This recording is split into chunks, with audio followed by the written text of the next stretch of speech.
So, welcome back to the show with Dan. Dawn, Dan. Good luck with It's this. because I've got 3 Ds, right? It's Dawn and Daryl and Darragh. So Darragh Ennis is here. So this is going to be fun. We mentioned Fanny Schmeller, which is one of the most memorable moments on Daryl's show, The Chase. Darragh's show, The Show. You've really done me here. Let's have a reminder. Doesn't really have a ring for me like Fanny Schmeller. So I just thought it goes with show jumping.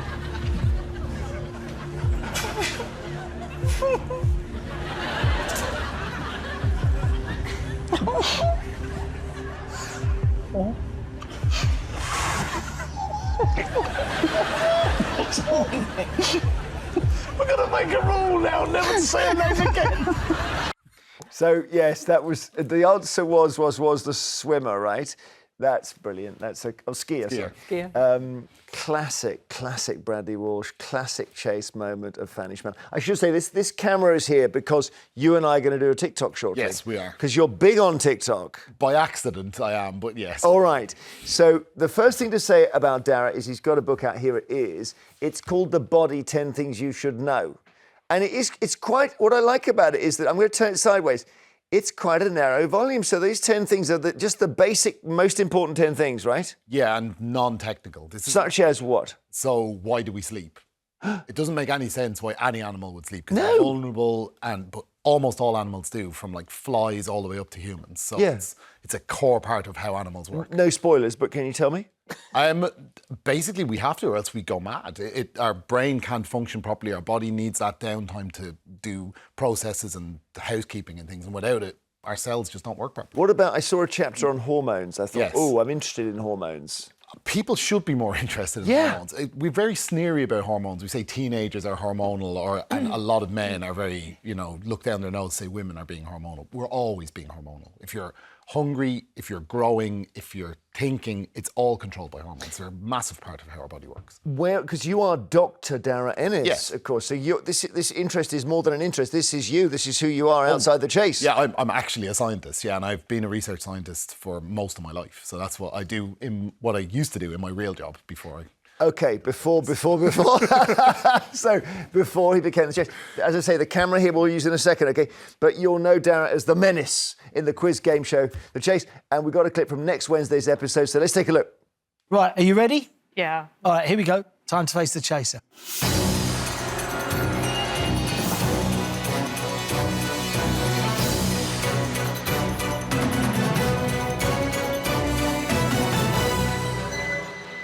Hello, Saf. Oh. So, as someone who does circus skills, you should be quite used to standing beside a total clown. Yeah. Yes. I'll laugh. Sorry. He was referring to me. No. Thank you. So, don't get that at university. The lovely red tunnel. Yeah, I know. You don't get any of that. I had two very different sides to my life. Everybody thought I lived this mad showbiz lifestyle, but I was going into work and going into the lab and doing research on fly brains, and then the next day I'd be in the studio recording. Fly brains. Yeah. There's not a lot to find out there, is there? An go awful around lot. In circles. No, surprisingly a large amount. This is the thing. They work almost exactly the same in principle as our brains do, Right. but just a lot smaller. So the story of Darragh becoming a chaser is not that conventional because you were a contestant. I was. And I think we can see the moment that Darragh beat the Cinnamon.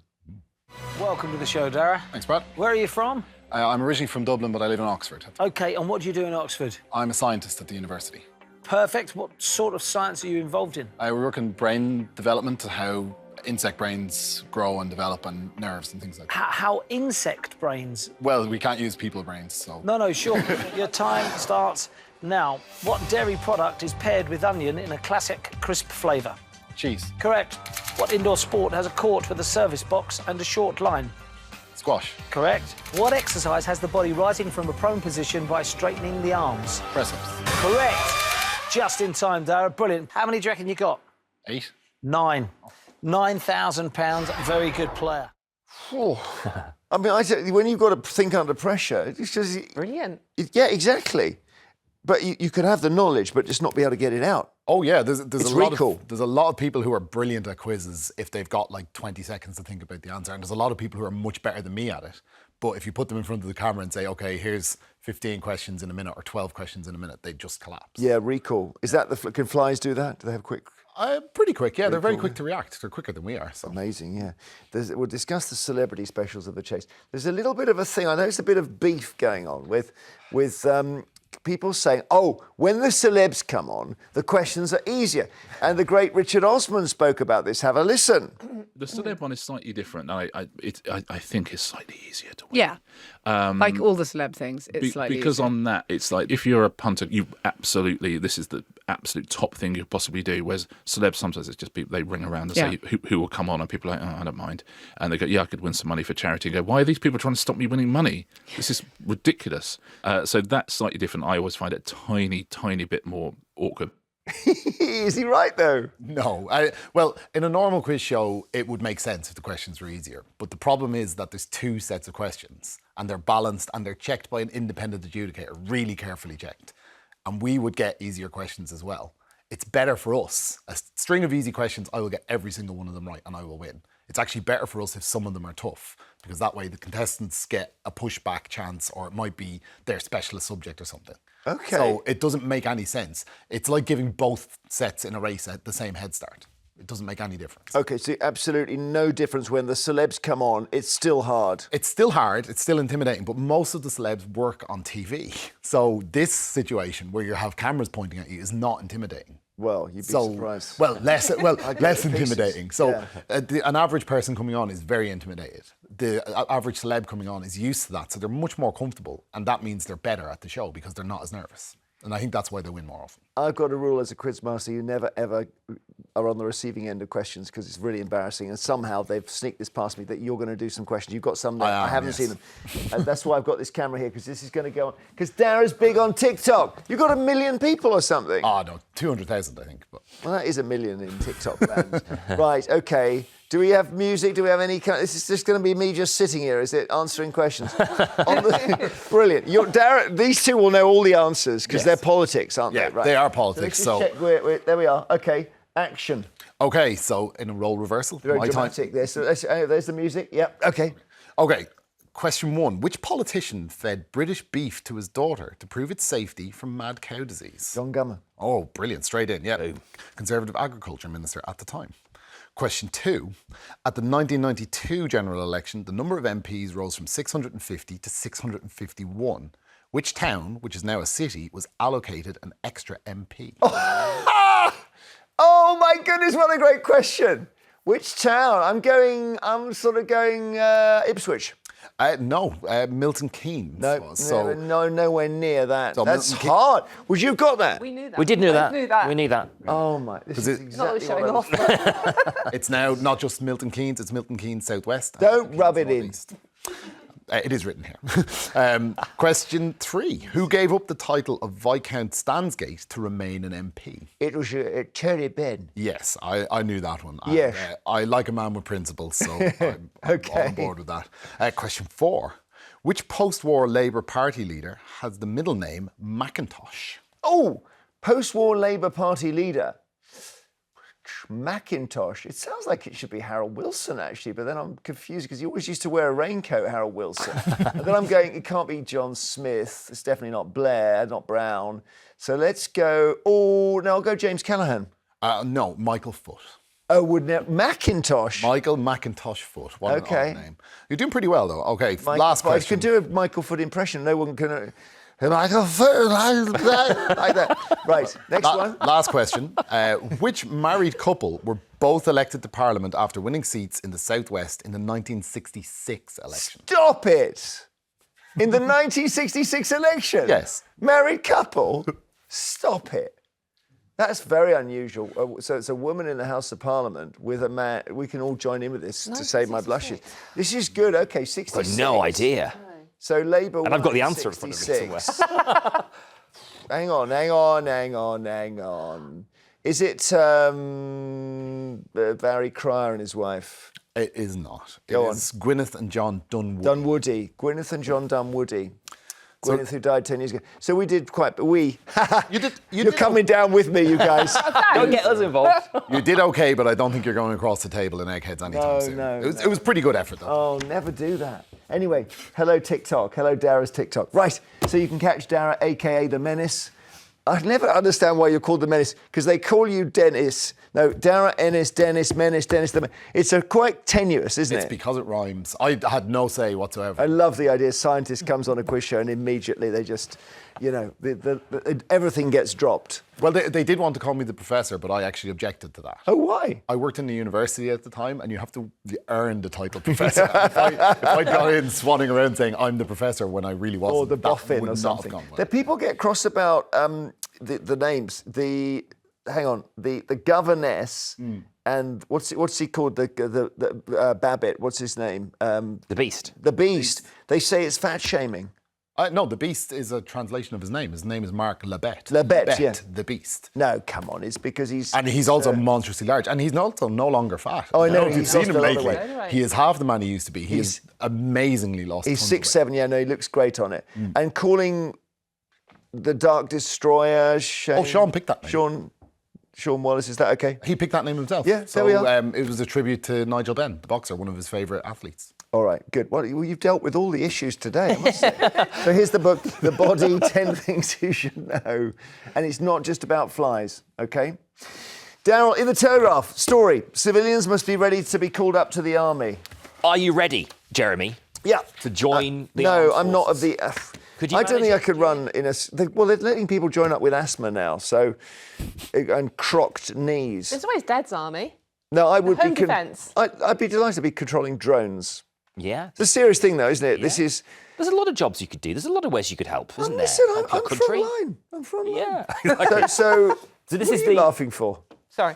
This is the House of Lords who are recommending this because we are we're actually in quite a bad way. Our armed forces is depleted. We don't have the resources that we need. We don't have the personnel that we need. And I think over the last sort of decade or so, perhaps longer, for certainly since the Second World War, I think we had assumed that the era of war in Europe was over, that tanks on the ground in Europe was over, and of course Vladimir Putin had other ideas. And so we're sort of. There's an air of desperation, I think, about British defence at the moment, isn't there? Yeah. About how do we deal with these threats that are intensifying in Eastern Europe, the Middle East, etc. And the answer, apparently, is you on the front line, Jeremy. Well, and you, because you're younger, and you. Not me. I'm a citizen, not a subject. So you would be a pacifist in this? I am a pacifist, but I'm not a British subject. And I also don't think we should be listening to anything that the House of Lords say. If these people are so keen, I hope every member of the House of Lords is the first to volunteer to be a reserve. Yeah, will they put their sons and daughters in? Will they put them out themselves? Because we know they won't. Yeah. And there's another way to look at this. We, as a society, need to look after veterans better than we do. It's not an attractive prospect joining the army. Maybe if we took better care of people, if we didn't have to have charities like the British Legion, people would be more willing to volunteer rather than to be kind of strong-armed into doing it by someone. I don't agree with this at all. Dawn has a story about Gen Z who they really aren't drinking, are they? Well, they're doing something else then instead, aren't Well, they? I wonder. Everybody needs a way of chilling out. So Yeah. 1 in 4 members of Gen Z, Gen Z, I have to say, or Gen Z, which is it? Which American? Aged 18 to 24 are completely teetotal. Which makes their rates of sobriety twice as high as in their parents' generation. Basically, they are just not drinking as much because they are, in theory, healthier than older generation. Yeah, exactly. I pulled that face as well. No, I don't know. I mean, yeah, it was not healthy to go out and get completely shedded. On it, like you and I did, right? It wasn't healthy. Maybe they've got the right idea, these guys. Darragh, as the younger member of the panel here, what's going on? What is going on? Had an alcoholic drink since January. Actually, that's not true. I did have a drink when I went to Canada a couple of weeks ago. But right, well, that's quite a big exception. It's a slight exception. But I was... And on the plane on the way back. But I was a bit back. Drink Canada Dry. And this morning, last night, on the way in. And that's actually gin, but I mean... Okay, but that's a gin. all right, fine. No, I haven't. So because of my pregnant fiancée, I've been sober in solidarity because she can't drink either, and we are desperate for a glass of wine. Well, I would love to tell you that I feel great and everything's great and my life has been revolutionised, but there is just nothing better than that sweet tea. I had that. I'm on an off-alcohol moment. Oh, are you? I do twice a year. I do 6 weeks off. Post-summer holiday. Yeah, someone gasped behind the camera. Terrible reputation. Yeah, I know. Yeah. And last night I went to see my daughter doing not just a school play. She'd written a play and she was acting in it. Right. So it was a big thing. And then we went out afterwards, and she wanted to go to the pub with her friends who were all congratulating. And of course, I want to buy a beer and just go roll out the barrel and start singing. And I couldn't do it. And weirdly, but just when I said to the guy behind the bar, "Can I have low alcohol beer?" He says, "Yeah, we've got sort of IPA." He's talking about 4%. I said, "No, low alcohol." He's pointing at all the pumps. Yeah. So it's difficult. You're right. But I think moderation is the key. I always remember Adrian Charles did a documentary, didn't he, if you remember, where he sort of assessed his own relationship with alcohol. And he spoke to Frank Skinner, who is famously a recovering alcoholic. And Frank Skinner said, if you can have a pint and it doesn't become 10, have a pint. Have a pint. He went, have a pint. Have a pint. If you have a healthy relationship with it, it's okay. It's when it becomes when you develop an unhealthy relationship with it. But what is going on, Darragh? You can answer this. What is going on with Gen Z? Because just before you arrived, we were talking about the fact they can't see anything that's beyond the distance of their phone. So they're going to be essentially like moles. This is a wonderful trope that old people roll out every generation. When newspapers were first printed, people were like, "Oh, they just can't take their eyes off their newspapers." When books were widely available, televisions, I was told you go blind. TV, you go goggle-eyed. When the radio came, people have no imaginations anymore. This is an old people, young people thing. They're perfectly fine. So you're not worried about their ability to see into the distance? Absolutely not. And I'm also very actually proud of them, the fact that they were able to find something other than going to the pub to do, because it's the only thing you could do when I was a kid. Yeah. And now there are more things to do, and they're doing healthier, more inclusive social things. I'm all for it. I think it's a great idea. Can I just ask a really quick question, Darragh, seeing as you do brains? Is there a difference between the brain of someone who is more likely to become an alcoholic and someone who isn't? It's very hard to tell at a brain structural level, but there's a definite genetic element. Right. So addiction, it runs in families, and there's really strong evidence for that. But they can't really tell. A lot of the time, it damages your brain afterwards, but in advance, probably not. Yeah. Darragh, in Metro Online, UK train stations display terrorism message after someone hacked the Wi-Fi. The amazing thing is that they were able to get onto Wi-Fi on a train station. This is an ongoing theme, because train Wi-Fi there isn't such a thing, right? There's a lot of problems with train companies, and people complain about the price of tickets. There's a lot of controversy about HS2. The fact that no one, not a single person on a train, can work using the internet that they say is available and isn't, is a disgrace. But besides that, this is a major problem, because this kind of thing can be a backdoor into, it could damage signalling, it's a real potential threat to life, this. I know this... So it wasn't just the public Wi-Fi system at the station? It was in this case, but that doesn't engender confidence in their systems in general. No. And they're all controlled online and through these systems. So if this is how well protected their Wi-Fi system is, I think it's a big alarm bell for how protected the general system is. And I think they really should take this very seriously. There's a drama at the moment called Night Sleeper, is it? Yes. On BBC, and it's all about a train essentially being hacked. But it takes us back to our conversation about our military, though, and our armed forces, because this is modern warfare. We talk about tanks on the ground in Europe, etc. But if you are a malicious state and you want to target us, what better way to do that than to bring our infrastructure to a halt via a cyber attack? This is modern war. Yeah. Well, we need to go to the jails and get everyone out who's been done for a computer offence, other than the obvious ones, and put them on in the army, because they need to get cracking on. No. I think as a general recruitment policy, getting people who commit crimes is a bit old school. It's a bit press gang into the Navy in the 18th century. Right, I think maybe we should... It's really working today, isn't it? Maybe the military should offer highly paid positions to experts who have industrial experience rather than taking the sweeping... No, but hackers, we need the hackers to work for the army. That's how a lot of IT companies work. If somebody breaks into their system, they actually hire them afterwards. But I think for national security, that might not be the greatest. All right, okay. There's a story in the Mail. Again, this goes back to your brilliant knowledge of animal brains. Planet of the Apes, you'll hate this headline. Planet of the Apes horror as famous tool. They have such long male headlines. They don't even need an article underneath this. Planet of the Apes horrors. Famous tool-using chimp kills his first human. Gigi rips 8-month-old girl from her mother's arms, carries her into the forest and butchers her. That's gone dark. It's dreadful. Where was that? Anyone know? It's in Guinea. Is the answer. There we are. Yeah. West Africa, Yeah.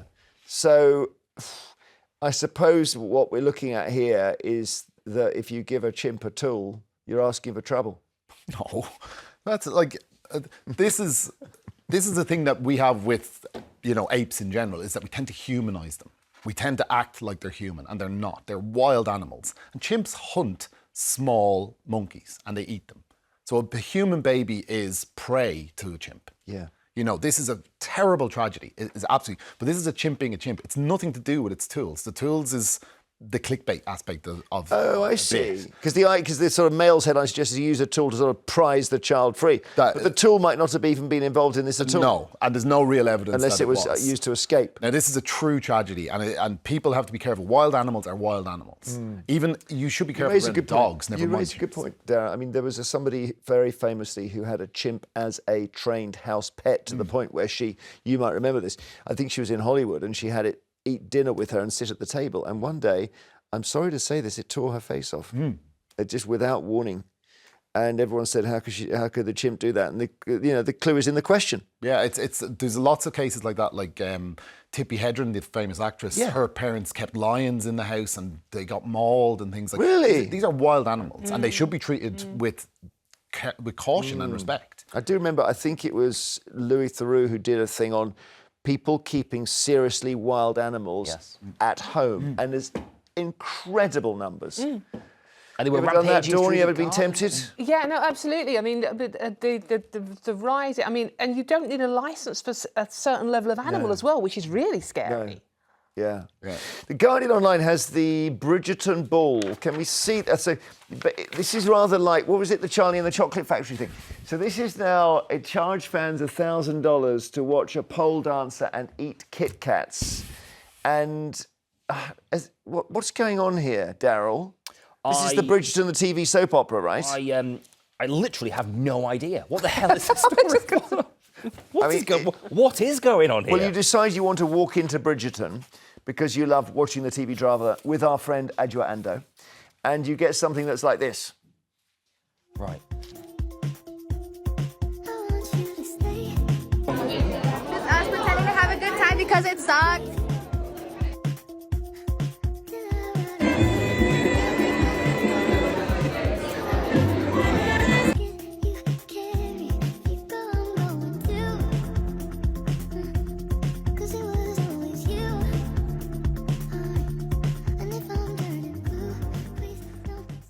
That, to me, looked better than the Charlie and the Chocolate Factory one. If you compare... So this one was sensational. This was last year. And there was a... This went round the world. I think it was Glasgow. I'm not sure. And at some point, there's some guy dressed in a most terrifying way who's nothing to do with Charlie and the Chocolate Factory at all. Look at it. Isn't it amazing? It'll never get old, will it? It will never get old. And it was terrible, but then became successful in a kind of perverse way, to the point where someone in the States set up the whole thing exactly as it was. How about that? The thing is, with this latest one in Michigan, people paid £750 to do that. Look at that. Wow. That's the It's Bridgerton just Ball there, like- right there. What do you think of that, Darragh? I think that this kind of thing is just gross fraud. It's what it is. They've obviously sold this as being something very different than it is. And if you're paying $1,000 for something, like, this should be like up in court. These people should never be allowed to run any business again. It's absolute fraud. I'll give you a prediction that as we approach Christmas, there will be a Lapland experience in Britain. Oh, yes. The last big one there, the elves started fighting. Yep. Yeah. And someone went into the ghetto and they found not just one Father Christmas, but two who'd arrived at the same time by accident and were both smoking. Both smoking, yeah. It'll happen again. The sad thing about this is that there's genuinely great experiences that people put a lot of time and effort into, and you get really good value for money from them. You know, and there's live experiences of like Formula One. I think Taskmaster's open one. It's meant to be really good. Okay. Yeah, and you get like the Christmas ones. I've brought my kids to some, and some of them are absolutely excellent. Oh, really? Okay. But then people start getting suspicious. Are we going to get ripped off? Yeah. And Well, this one I mentioned had dogs with antlers strapped to them. A massive thank you to Darragh. Have you enjoyed it? I have. It's been great fun. I know we're a bit crazy, but thank you. Look out for Darragh on The Chase, known as The Menace, and get your hands on a copy of his new book. Here it is, called The Body. So more coming after the break when Storm will be with us, and we'll find out about the supermarkets using fake farm names.